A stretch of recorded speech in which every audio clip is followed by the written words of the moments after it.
नमस्कार दोस्तों, रियल बात न्यूज में आपका स्वागत है। मैं हूं अमरेंद्र सिंह। मैं इस समय हूं उत्तर प्रदेश के सुल्तानपुर डिस्ट्रिक्ट में। आप देख सकते हैं जहां मैं खड़ा हूं, यह सुल्तानपुर जनपद के अंतर्गत पर्यावरण पार्क है। सर्वप्रथम मैं आपको आज बताना चाहूँगा कि यहाँ आप देख सकते हैं हमारे पीछे जननायक कर्पूरी ठाकुर जी की मूर्ति का प्रतिमा का अनावरण आज हुआ है।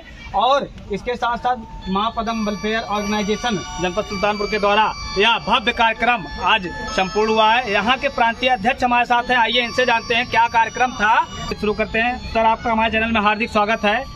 पहला सवाल यही है कि क्या कार्यक्रम था आज पर्यावरण पार्क जनपद सुल्तानपुर में महापदम नंद वेलफेयर ऑर्गेनाइजेशन MWO की जिला कमेटी सुल्तानपुर के हमारे समर्पित कार्यकर्ताओं के बदौलत भारत रत्न जननायक कर्पूरी ठाकुर जी के प्रतिमा का अनावरण जो है आज होना था, और जिसमें मुख्य अतिथि के रूप में सुल्तानपुर के चेयरमैन माननीय प्रवीण अग्रवाल जी इस कार्यक्रम में मुख्य अतिथि रहे और विशिष्ट अतिथि के रूप में हम लोग भी रहे। और क्योंकि यह जमीन जो है पालिका अध्यक्ष के द्वारा जो है दी गई, आप लोगों को दी गई, आपके संगठन को दी गई। ये जमीन तो बहरहाल नगर पालिका की है, लेकिन ये सम्मान के नाते जो है जननायक कर्पूरी ठाकुर के प्रतिमा के अनावरण के सम्मान के लिए दिया गया है। और इसका संपूर्ण खर्च, चाहे ये फाउंडेशन का खर्च हो या मूर्ति का खर्च हो, इसको हमारे संगठन ने जो है सुल्तानपुर के जिला कमेटी ने उठाने का कार्य किया है।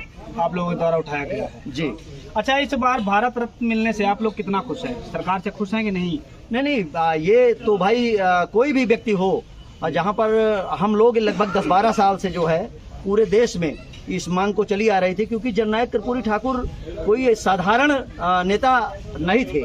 ये एक असाधारण व्यक्तित्व के धनी और जन जन के नेता कहलाने वाले, शोषित वंचितों के नायक के रूप में माने जाने वाले, तभी तो इनको जननायक की उपाधि मिली। और व्यक्तित्व असाधारण क्षमता के धनी होने के चलते और लोगों को काफी मांग था, बहुत सारी राजनीतिक पार्टियां भी और सोशल जो भी सामाजिक संगठन है, उन सब की मांग थी कि जननायक कर्पूरी ठाकुर को भारत रत्न दिया जाए। अच्छा सर, आप प्रांतीय अध्यक्ष हैं, एक सवाल मैं इसी पे और आपसे लूंगा कि इतना समय क्यों लगा?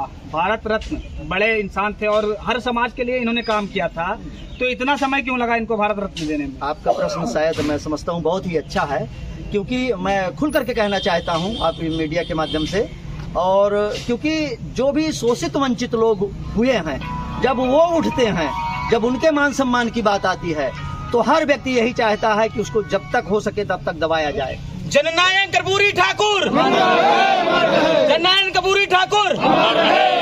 और उनकी विचारधारा को भी लोगों ने दबाने का 100% प्रयास किया, लेकिन क्योंकि मैंने पहले कह दिया, क्योंकि जन जन के नायक थे। ये बात जो है बिहार से चल करके पूरे भारत देश के सभी प्रांतों, केंद्र शासितों में, सभी जनपदों में उठने लगी थी।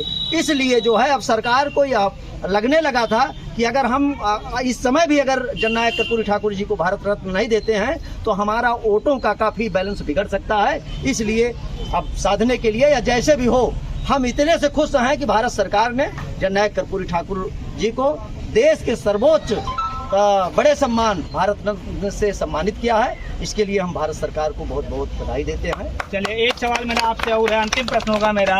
आपका यह संगठन आज पूरे भारत में है? नहीं, बिल्कुल नहीं है। संगठन हमारा पूरे भारत में नहीं है। हम 10-12 जनपदों में हम काम कर रहे हैं। हाँ, पर संगठन के कार्य कुछ ऐसे हैं कि जिससे हमारा नाम, हमारा कार्य पूरे भारत देश के कोने कोने में पहुंच रहा है। जैसे संगठन ने एक महत्वपूर्ण कार्य यह किया कि रक्तदान के मुहिम को आगे बढ़ाया। हमारे लोग, मुझे कहने में कोई गुरेज नहीं है, नाई समाज के ज्यादातर लोग जो है परजावट पेशे से जुड़े रहे, सैलून पेशे से जुड़ करके ऐसे सेवा करते रहे, लेकिन सम्मान कभी नहीं मिला। मैंने यह सोचा कि कुछ ऐसा बड़ा काम करो जिससे हमारे समाज को चौदिशा और सारे समाज के लोग सम्मान करना शुरू करें। इसलिए हमने रक्तदान की मुहिम को चलाया। और रक्तदान केवल बिरादरी के लिए नहीं, सर्व समाज के लिए। जैसे जननायक जी थे, उन्होंने जितनी योजनाएं लाए, उन्होंने कभी न जात की बात की, न किसी संप्रदाय की बात की, न किसी धर्म की बात की। उन्होंने शोषित वंचितों के लिए काम किया। उसी तरह हमारे MWO ने, चाहे जो भी जरूरतमंद रहा हो, चाहे वो सवर्ण का रहा हो, चाहे अल्पसंख्यक का रहा हो, चाहे पिछड़ी जात का रहा हो, चाहे दलितों का रहा हो, कोई भी अगर हमको एक फोन आया तो हमने उसको ब्लड देने का काम किया। आज हमारी ब्लड की व्यवस्था लगभग 10-12 जनपदों में काम कर रही है। कै साल से है सर ये हम 2008 से हम पंजीकृत हुए हैं, हमारा ये 16वां साल चल रहा है। लेकिन रक्तदान वाला जो मुहिम है जी। अभी वजूद में जो है लगभग 6-7 साल से आया है ये मजबूती से। और हमने प्रथम रक्तदान हमने 1997 में किया था पहला रक्तदान। लेकिन उसके बाद जो है अभी 6-7 सालों से चल रहा है।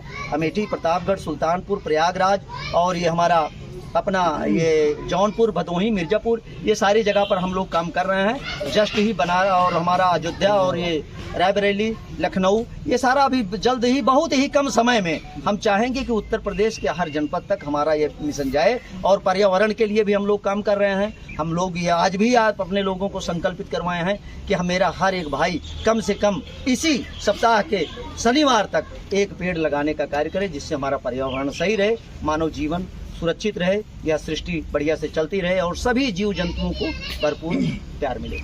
बहुत बहुत धन्यवाद, बड़ा उत्तम विचार है और इनके लिए हमारे चैनल के माध्यम से भी धन्यवाद है। मैं एक बात बताना चाहूँगा, जननायक आप समझ सकते हैं, जननायक कर्पूरी ठाकुर जी थे और कहीं ना कहीं उनको जो सम्मान बहुत पहले मिल जाना चाहिए था, आज मिला तो जरूर, इन लोग के अथक प्रयास से मिला।